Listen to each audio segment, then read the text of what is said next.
I truly love this episode of Frieren because it shows us many different sides and aspects to her emotions. And even though this entire sequence, like, we could look at this and just be like, this is a comedy gag to kind of showcase just how mature Fern looks at this day and age, it kind of shows, a different side of Frieren that we don't see often. Jealousy, envy, and a little bit of anger underneath. Even though her facial expression doesn't fully show this, it's very clear by just the way the character expression is, like the way the eyes are drawn, to the way the scene is kind of presented, that there is definitely some jealousy and anger here. Frieren tries to shrug it off and say, like, oh, half the sky is blocked, and she doesn't really elaborate any further. She doesn't talk about that too much, but it's very clear there is some jealousy there. And the reason for that is because right before this scene even happened, there was a whole conversation to where Frieren was like, I'm upset being called an old hag or an old woman, etc. She doesn't like being called a granny. And even though she is over 1,000 years old and technically, being called old or a granny does fit her, and the way she's been presented already within the story kind of fits that, she doesn't want to be called that. She doesn't want to be known as an old hag or a granny, etc. I think that this scene is funny because she's like, I am apparently old, but this person that's not even a fraction of my age is already like this, has just such a massive chest, and I can't do anything about it. It's very funny. Once again, this little opening sequence is hilarious. Yes, it's definitely meant for comedy, but it shows, once again, a different side of Frieren's personality that, we've seen already before, but it kind of reestablishes it and shows this, once again to us. And this isn't the only time that this episode does it. There is many emotions that Frieren presents while this episode is going on. Like, there's this one little scene where, Frieren, she's going to get a test. She's going to, retake a test to be a first-class mage in this new modern era, and, she doesn't really want to take it, which has already been established a few episodes prior, that, she doesn't feel like it's worth it because every time she goes probably to take a test, there will be a new magic academy or whatever with new requirements, and just, it's such a hassle because there's always new establishments being made every few hundred years, so she just doesn't want to be bothered with it. Which makes perfect sense. Like, if you live for hundreds of years, and technically, 50 years is like a blink of an eye for you, it makes perfect sense why she wouldn't want to do this. However, there's different sides to that reason why she doesn't want to do it. For one, it's very clear she feels inadequate. She doesn't feel like she is strong enough to be able to potentially pass a test. Like, she even bluntly admits within this episode that she lost 12 times, 6 to humans, and 4 to demons, which is just actually kind of interesting. It kind of implies that, Frieren, even though she is this mage that's lived for a very long time and has a massive mana capacity that could take down someone like Aura, she lost to a human, which, let's be honest, definitely has nowhere near the mana capacity of her. And it kind of shows it comes down to individual talent, it comes down to probably expertise of how to use spells and skills and just combat and all that. It shows that Frieren isn't an all-perfect mage. She definitely has a lot of flaws. Now, we did not get any clarification to how she lost these fights. The only thing we really have to go on is what the show has already shown us, for instance, like with the demons. But we don't really know. For all we know, Frieren could have been having a minor little competition with humans, who could cast the best water to wine magic ability or something that tastes the best. For all we know, Frieren could have been doing that type of magic competition with a human, and that is why she's counting it as a loss. But regardless, until we get confirmation for that, it's very clear that Frieren feels like she definitely has taken a lot of L's within the story. And this is where it comes into her confidence. She doesn't have as much confidence as she should within her abilities. Because when you look at her character, it's like, why would you feel like you're inadequate when you clearly defeated someone like Aura like it was nothing? And we got to see an element of her feeling like she wasn't, strong enough actually within that fight as well. She briefly mentioned to Aura a few, episodes ago, where she's like, if you would have done something a little bit different, instead of doing this, kind of doing the scale with me and all that, or knew I was hiding my magic, you would have potentially defeated me if, Aura would have kept sending minions after Frieren. But obviously she didn't do that. She eventually gave up, and then Frieren, was able to win in the end. So Frieren realizes she isn't all perfect, she isn't the strongest, and there's people that could easily defeat her.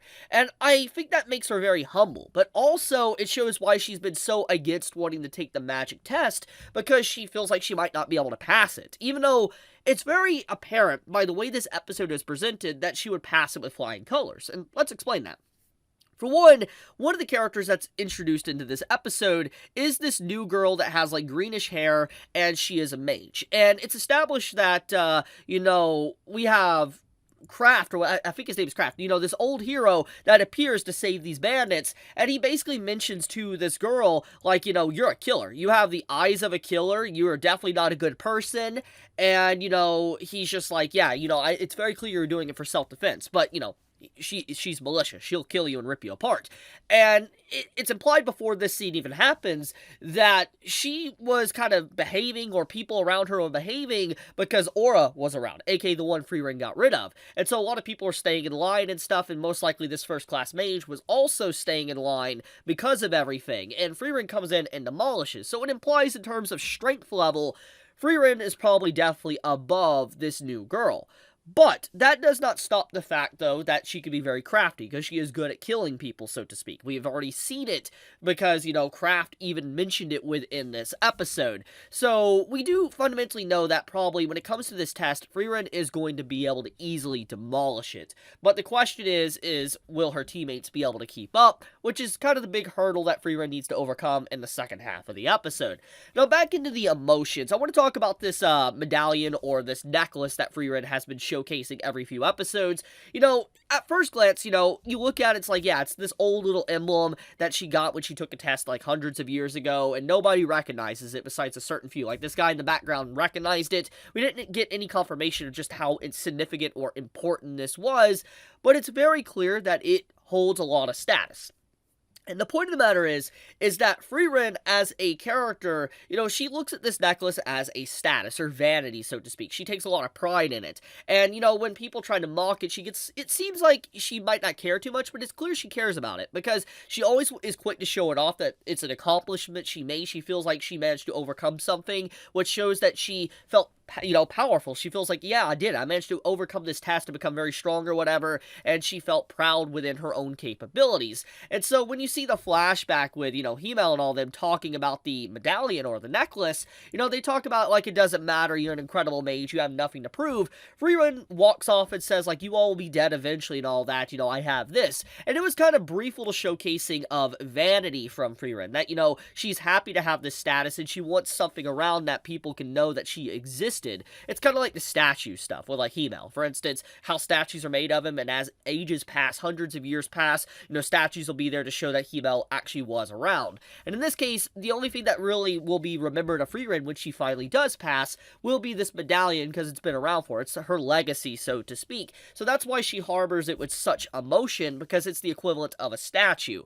Now, she obviously has a different atmosphere or tone to this when you have Stark and Fern mention it to Frieren, like, you're an incredible mage. It shows how she's aged with time. Even if her appearance hasn't aged, her personality has, to where she's able to accept these type of things and realizes that she's living in the moment instead of actually the future. And it's nice. It's a nice little kind of showcasing of characterization and development for her from where her origin point was with episode 1, because she wanted to, live in the present instead of the future.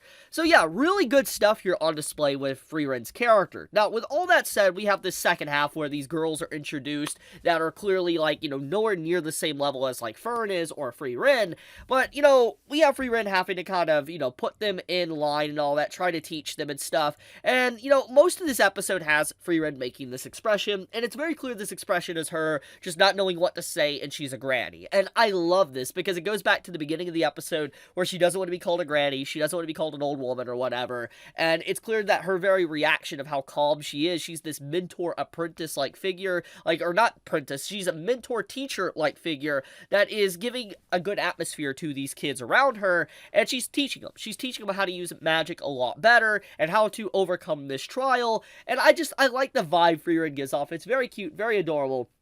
And I absolutely love what this episode does with her character. So yeah, I mean, overall, Frieren, great episode this week. I cannot wait to see what happens next, especially since we're in a magic academy, because I don't know what to expect, and I'm curious to see what kind of magic is going to be kind of cranked out, and how Fern's going to deal with her teammate, which is basically a killer. We'll have to see, but if you enjoyed this video, and you enjoyed the episode of Frieren, do leave me a like on the video, and with that, Chibi out.